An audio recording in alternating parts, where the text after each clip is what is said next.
बिस्मिल्लाहिर्रहमानिर्रहीम। अस्सलाम वालेकुम नाज़रीन, मैं हूं आपकी होस्ट सैयदा नजम ज़हरा और आप देख रहे हैं मेरा यूट्यूब चैनल और फेसबुक पेज। उम्मीद करती हूं कि परवरदिगार आलम के फजलो करम से आप अपनी फैमिली के साथ खैर आफियत से होंगे। तमाम तारीफ़ें हैं रब्बे कायनात के लिए और तमाम तर दुरूद व सलाम है मोहम्मद व आले मोहम्मद के लिए। अल्लाहुम्मा सल्ली अला मोहम्मदिन व आले मोहम्मद वअज्जिल फरजहुम अजमईन। ए रब, मेरे सीने को खोल दे और मेरे काम आसान कर दे। मेरी ज़बान की गिरा को खोल दे कि लोग मेरी बात को समझ सकें। नाजरीन, गुज़िश्ता दिनों अंदरूनी सिंध में एक बेकसूर को, जो कि डॉक्टर था, उसको झूठा इल्ज़ाम लगा के मावराए अदालत कत्ल किया गया। ना सिर्फ कत्ल किया गया बल्कि उसकी लाश को वहशी दरिंदों ने जला डाला। मैं बात कर रही हूँ डॉक्टर शाहनवाज के हवाले से। और इस बेहिस माशरे के अंदर जहाँ उस पर जुल्म हुआ, उसके ख़िलाफ़ आवाज़ उठाने वाले चंद ही लोग थे। उस जुल्म के ख़िलाफ़ आवाज़ उठाने वाली एक शख्सियत मसूद लोहार साहब, मैं उनके ऑफ़िस में मौजूद हूँ। ये डॉक्टर शाहनवाज कौन थे, क्या इनका जुर्म था, किस तरह से इनको कत्ल किया गया और किस तरह मसूद साहब ने इसके लिए आवाज़ उठाई, ये सब बातें जानेंगे हम मसूद साहब से। मसूद साहब न सिर्फ सोशल वर्कर हैं, जुल्म के ख़िलाफ़ आवाज़ उठाते हैं, बल्कि अर्बन फॉरेस्ट के बानी भी हैं। और इनकी जितनी भी काविशें हैं उस हवाले से हम इनको जितना खराज तहसीन पेश करें कि अपनी फैमिली को, अपनी जान को ख़तरे में डाल के इन्होंने एक मज़लूम के लिए आवाज़ उठाई। और सोशल मीडिया का कोई ऐसा दर्द दिल रखने वाला शख्स होगा जिसकी वॉल पे आपने मसूद साहब को ना देखा हो। तो आइए, डॉक्टर शाहनवाज कौन थे, उनके साथ क्या हुआ, उन पे ये जुल्म क्यों किया गया, सारी तफसीलात जानेंगे हम मसूद लोहार साहब से। अस्सलाम वालेकुम सर। आपने जो भी कुछ किया, जितनी भी आपने काविश की, इतने डर खौफ के माहौल में आवाज़ उठाई, जितना खराज तहसीन पेश किया जाए कम है। आप थोड़ा सा हमें बताइए, क्या ये डॉक्टर शाहनवाज कोई हिंदू थे या हिंदू से मुसलमान हुए थे, क्या हुआ इनके साथ, सारी डिटेल, क्योंकि सबसे ज़्यादा आप ही को पता है। देखें, ये एक 18 ग्रेड के गवर्नमेंट हॉस्पिटल के एक डॉक्टर थे। अच्छा। और पढ़े लिखे बंदे थे, तहज्जुद गुजार था अकॉर्डिंग टू फैमिली। अच्छा। और उसके फ्रेंड्स, मैंने उनके काफ़ी फ्रेंड्स और क्लास फेलो से भी बात की, नाते भी पढ़ते थे और नमाज की पेश इमामी भी कराते थे अपने गांव में भी, और हॉस्टल में जो रहते थे लियाकत मेडिकल उसमें लम्स में, तो वहाँ पे मैंने कुछ क्लास फेलोज से इंटरव्यू किया कि वहाँ पे भी ये नाते भी पढ़ते थे और पेश इमाम भी हुआ करते थे। थोड़ा साइकोलॉजिकल प्रॉब्लम था इनको, डिप्रेशन, एंग्जाइटी, उसकी ड्रग्स वगैरह ले रहे थे, अंडर ट्रीटमेंट भी थे। लेकिन जो उनके फैमिली या उनके जो जानने वाले अहबाब हैं, जो दोस्त रहे हैं, वो ये कहते हैं कि ये जिस तरह की इनकी जो हेक्ड फेसबुक आईडी पे जिस तरह की ज़बान आई थी, ये डॉक्टर साहब नहीं कर सकते। लेकिन हम ये भी नहीं कहते कि देखें उस पर इल्ज़ाम था, तो इल्ज़ाम का जो प्रोसेस, जो कानून बना हुआ है, कानून के तहत उसकी तफ्तीश होती, फिर अगर वो गुनहगार निकला उसको फांसी चढ़ा देते। लेकिन उसको आपने तफ्तीश भी नहीं की, उसने सरेंडर खुद किया, पुलिस के रज़ाकाराना तौर पे खुद आए। उसके वालिद ने बताया कि पुलिस को हमने खुद पेश किया कि जी आप इसको अपनी तहवील में लें और इन्वेस्टिगेशन करें। पुलिस ने उसको मावराए अदालत कत्ल कर दिया। डॉक्टर साहब, आपको मैं यही रोकूंगी। हम तक जो इत्तलात आ रही हैं उनमें कहा जा रहा है कि ये भाग गए थे, मफरूर हो गए थे, अगर तौहीन नहीं की थी तो चला क्यों गया, बाहर क्यों चला गया? नहीं, ये तो देखिए, होम मिनिस्टर जो है वो खुद आईजी के साथ सामने ये कह चुके हैं कि फेक इनकाउंटर था और ये सारे लूप होल्स हैं। और सबको पता है कि वो कराची में लियारी में एक होटल में आके ठहरे हुए थे। फिर फैमिली ने इनको कहा कि भाई तुम्हारे अब्बू को उन्होंने लाकअप में रखा है, तो उन्होंने कहा कि नहीं, मैं खुद हाजिर हो जाता हूँ, मेरे अब्बू को जो है वहाँ से निकाल दें। तो वो आ गया। उन्होंने कहा कि जी अभी आप इन्वेस्टिगेशन कर लेंगे, साइबर क्राइम के तहत देख लीजिएगा, अगर मैंने किया है तो मुझे फांसी चढ़ा दो, अगर नहीं किया है तो आप तफ्तीश कर लो।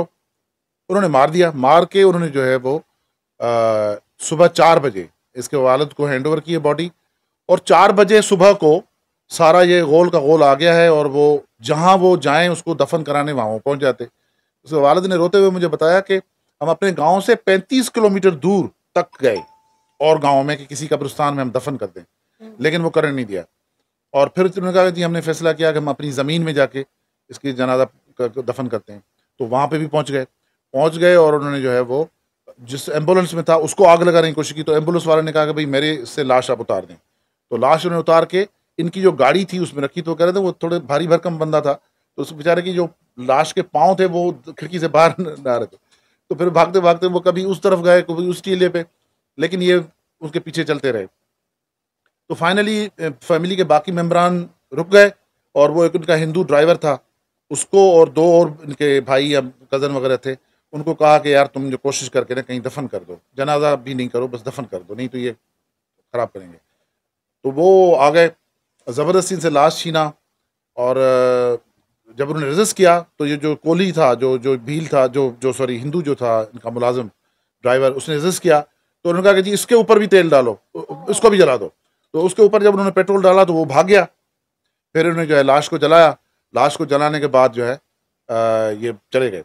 तो जब ये चले गए तो वो वापस आए, उन्होंने जो है मट्टी वट्टी डाली, लेकिन 50% जो है ना लाश, मैंने वो तस्वीरें देखी हैं, वीडियोस भी देखी हैं, तो वो हॉरेबल है, वो जल गई थी। अच्छा, फिर उनको डर था कि फिर ना आ जाएं, तो उन्होंने जो है ना उठा के ना एक करीब में खड्डा करके वहाँ इसको दफन कर दिया ताकि फिर कोई और मसला ना हो। उसके बाद ये फैमिली डर गई, सारे गांव वाले बाकी इलाकों के लोग जो है वो इनको ऐसे ट्रीट कर रहे हैं जैसे ये कोई बड़े गुनहगार हैं। भाई वो जो बंदा जिसको इल्ज़ाम था वो मर गया।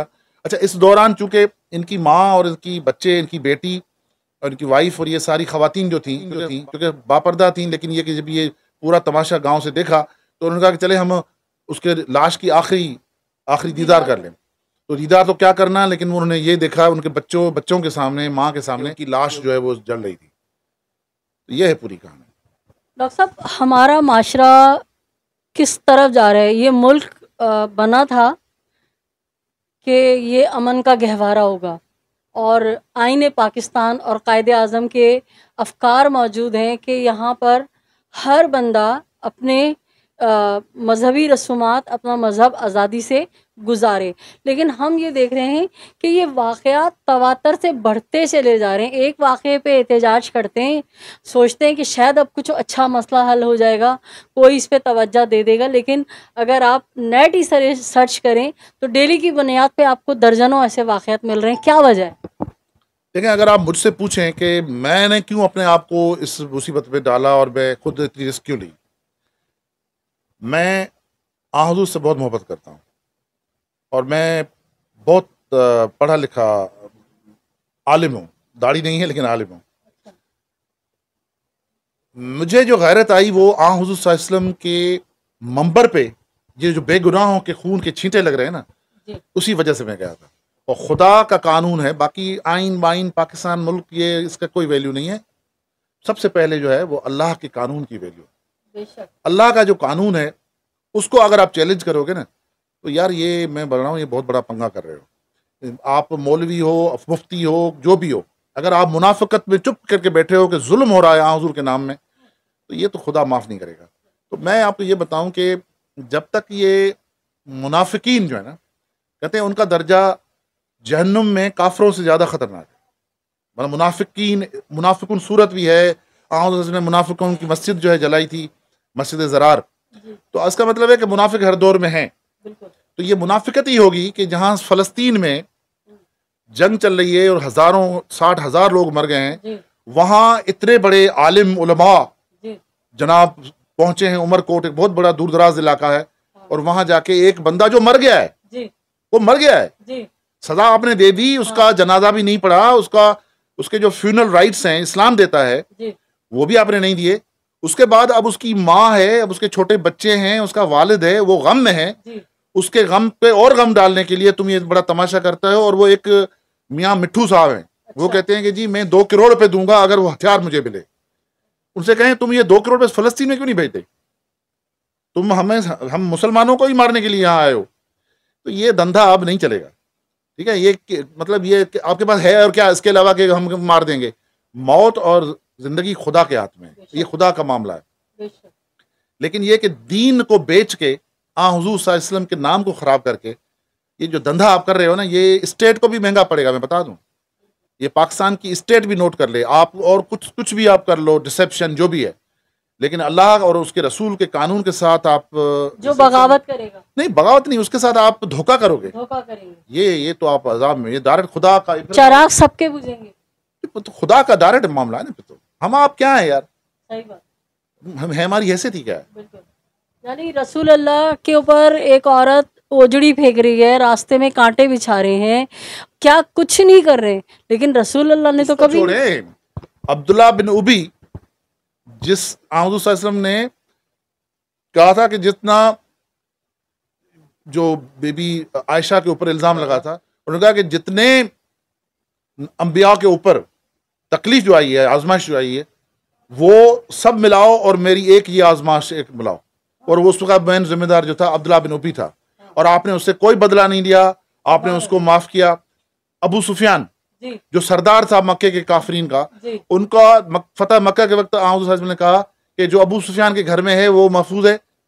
अब आप अंदाजा करें ये तरीका है या आप हिंदा का तरीका है, जिसने हमजा की कान, नाक और जिगर निकाल के उसके हार बनाए। तो ये, और फिर ये यजीदियों का तरीका है ये कि खेमे जलाना, लाशों को जलाना, लाशों की बेहुरमती करना, ये कोई इस्लाम का का तरीका नहीं है। आप बताएं कि बदर की जंग में जितने भी काफरीन थे उनको बिल्कुल उठा के जो है उसकी बाकायदा दफन किया गया, किसी की कोई बेइज्जती नहीं की गई। कभी किसी दौर में बेइज्जती नहीं हुई किसी, मतलब काफिर की बस हो गया, कताल हो गए, माले गनीमत ले लिया, उसके बाद ना उनके घर वालों की कभी इंसल्ट हुई, ना उनकी औरतों की जो है आबरू रेजी हुई। हर जंग में आज़ू ने कहा कि बूढ़ों को, ज़ईफों को, बच्चों को और औरतों को बिल्कुल मुबर्रा है जंग से, सिर्फ जो जंगजू आपसे लड़ते हैं उनसे आप लड़ो। तो अब आप पता नहीं कौन सा दीन है यार जिसका कर रहे हो, तमाशा बना दिया है इस मुल्क का।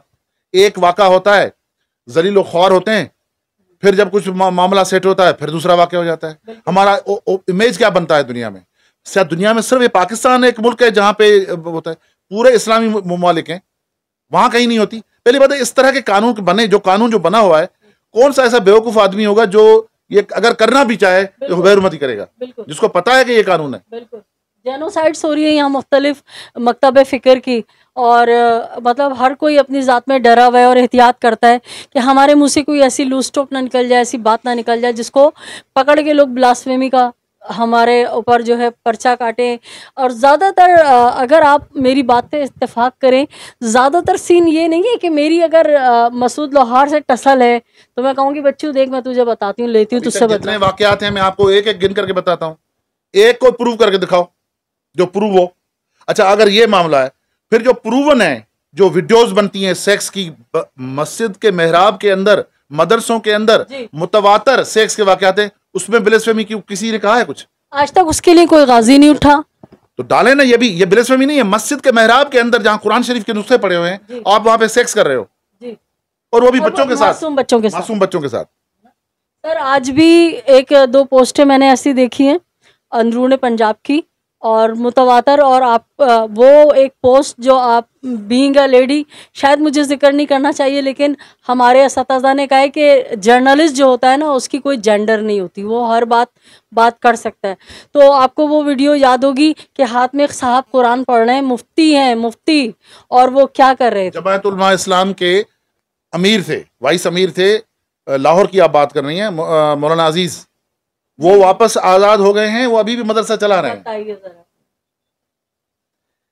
देखें, मैं एक बात समझता हूँ, अब इन लोगों ने चैलेंज किया है डायरेक्ट अल्लाह को। ये मेरी बात आप नोट कर लें, अगर मैं मुसलमान हूँ और मेरा ईमान सही है तो ये नोट कर लो कि अब ये चैलेंज डायरेक्ट अल्लाह की बारगाह में चला गया। अब अल्लाह का जब हाथ आता है ना तो फिर और कोई ताकत नहीं पहुंच सकती। जब मकाफात अमल होगा तो फिर सैलाब में जो है चने के साथ घुन भी पिसेंगे। और आखिरी पैगाम मैं उन लोगों के लिए मसूद साहब से लेना चाहूँगी कि जो अभी भी मसलहतों का शिकार होके मजलूमों के लिए आवाज़ नहीं उठा रहे हैं, बाहर नहीं निकल रहे हैं। मसूद साहब क्या कहेंगे उन मसलहत पसंद लोगों के बारे में? कि सूरतुल अस्र जो है वो पढ़ो और उसकी तफसीर पढ़ो।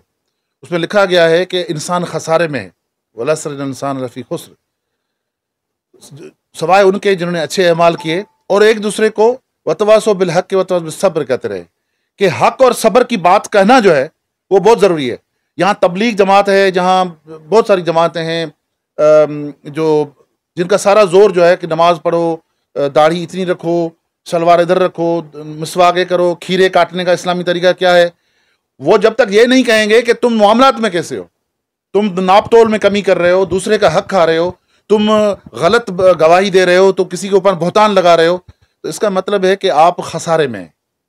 अब आप ये सूरत असर की जो है ना, ये आयत कुरान, ये सूरत पढ़ें और उसका तफसीर और तर्जमा पढ़ लें, आपको समझ में आ जाएगा। जब तक आप बोलोगे नहीं, आपकी कोई इबादत जो है वो अल्लाह को कबूल नहीं है। मसूद साहब, आपकी बात से ना मुझे एक चीज़ और याद आ गई, वरना हम प्रोग्राम को ख़त्म कर रहे थे। शाहनवाज को उठाया, बेदर्दी से कत्ल किया, जला डाला, मार डाला, चलो जो कुछ है हो गया, हो गया।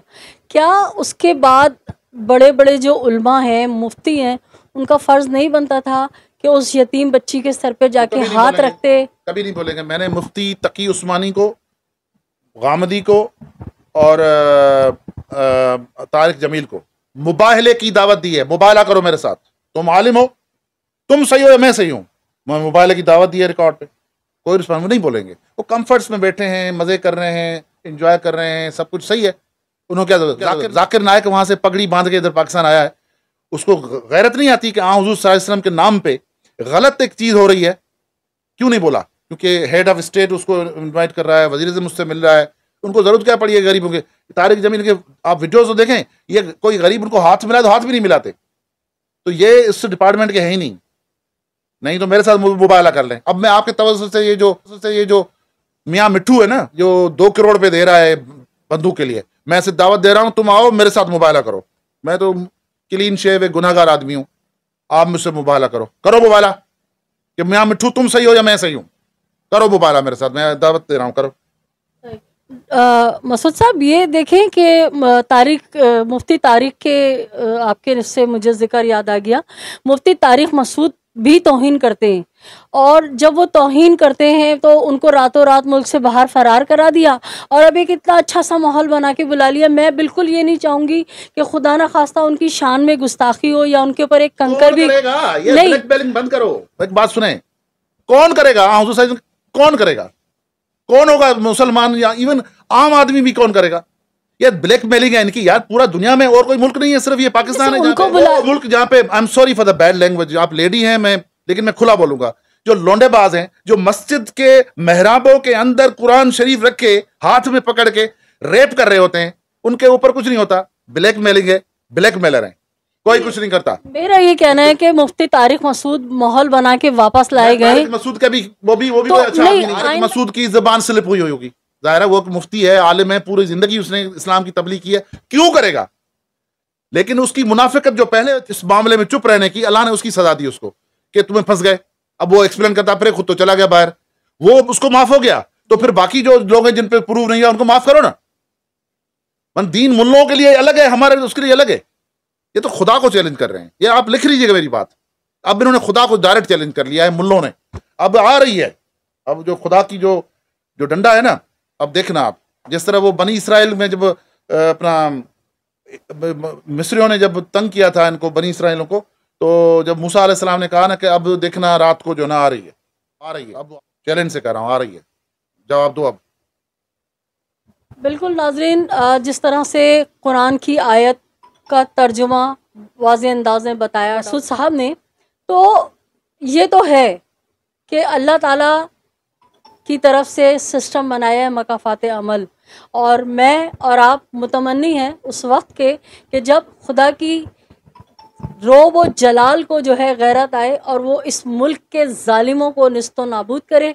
उम्मीद करती हूँ कि मसूद लोहार साहब का जो पॉइंट ऑफ व्यू है वो आपको समझ भी आया होगा, और जिस तरह से ये सदाए एहतजाज बुलंद कर रहे हैं इस मुल्क में होने वाले मज़ालिम के ख़िलाफ़, हम और आप मिलके इनको मजबूत करेंगे, इनके कदम के साथ कदम मिला के खड़े होंगे। आखिर में आपसे रिक्वेस्ट करूँगी कि अगर आपने अब तक मेरे चैनल को सब्सक्राइब नहीं किया है तो मेरे चैनल को सब्सक्राइब कीजिए, लाइक कीजिए, कमेंट कीजिए और शेयर कीजिए।